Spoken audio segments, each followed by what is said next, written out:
I thought being a flight attendant was just a job. Have you ever thought about something so far out of left field that nobody could possibly know you were thinking about it, only for the same topic to show up as a targeted ad or as part of casual conversation moments later?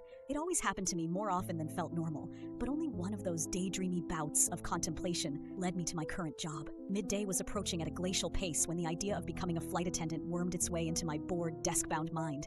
Sure, I'd mostly be dealing with the same type of annoying person 30,000 feet higher than usual, but I would quite literally have the world at my feet. A few years of toughing working weekends and holidays out to a more senior position and I'd be grand. My boss walking by and leaning in over my shoulder snapped me out of my daze, and the fleeting thought remained as any other during a given day. Fleeting. The day continued as any other, and I made my way home for another night of laying in bed and watching old sitcom reruns, as had become tradition. A few hours later, I headed to bed only to find a small manila envelope lying on my nightstand. It wasn't there when I'd gotten home, that much I was certain of, and so I cautiously approached and slipped out the contained letter. Flight attendant role available out of redacted International Airport. Initial trial shift this Saturday, boarding pass attached, all necessities provided, bring passport only. I took a risk for the first time in my sheltered, seemingly predetermined life and showed up at the airport that weekend. The outright strangeness of the entire proposal wasn't lost on me, but I didn't care. A part of me might have even been spurred on by it. The process that Saturday went as usual, except I, of course, didn't have anything with me, and I didn't know where I was going. Like one of those mystery flights, except it was dumbfoundingly also a job interview of some kind. The check-in agent directed me to gate 6, and I made my way there with a nervously excited haste.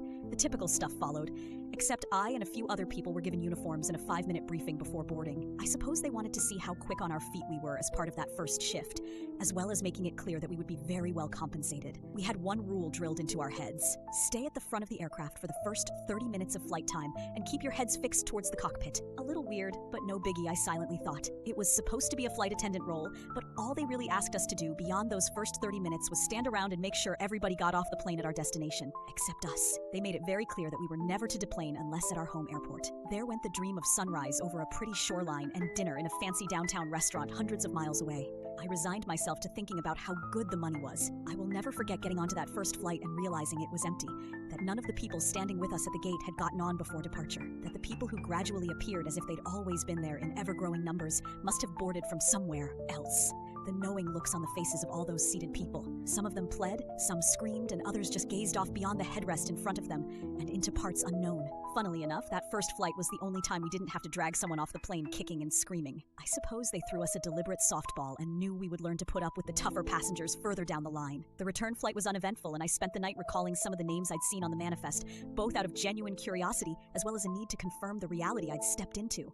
A reality that I learned nobody was to ever explicitly confirm. Endless Google searches later, I'd arrived at the answer I'd already known.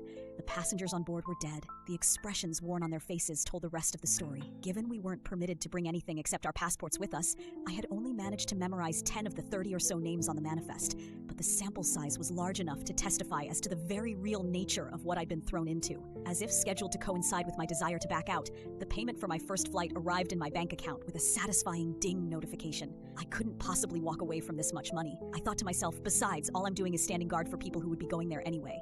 Naive at best, downright immoral at worst. There was no real way I knew everybody on board deserved to be going to hell. I wasn't omniscient, nor did I have the ability to determine the criteria for something so final. And yet, I pressed forward. Past a certain point, I lost track of how many shuttles I'd stood watch over. The guilt still gnawed at me, and I had a great many sleepless nights. Sometimes I'd see the faces of those on board silently judging me from beyond. Just one more flight, I told myself, just one more, then I can pay off my car. Just one more, and I can move into a nicer place, just one more. My final flight was yesterday. I don't think I can ever be on that shuttle again, at least not out of choice. Nothing out of the ordinary happened between waking up in the morning and the passengers blinking into this liminal existence once we were high above the clouds. But then I heard him. An elderly man in row 6 with a frail voice was calling my name, not endlessly pressing the call button, not shouting for a flight attendant, not even a general call for help. This was something new entirely. He was calling for me. My heart sank below what I thought to be possible, and my body subsequently froze. Something screamed at my every instinct to stay exactly where I was, to pretend I hadn't heard that voice beckoning me, daring me to find out why. I still don't know how long I remained in this state before I felt the cold touch of a bony hand on my shoulder and a whisper in my ill-prepared ear. You aren't supposed to be here yet.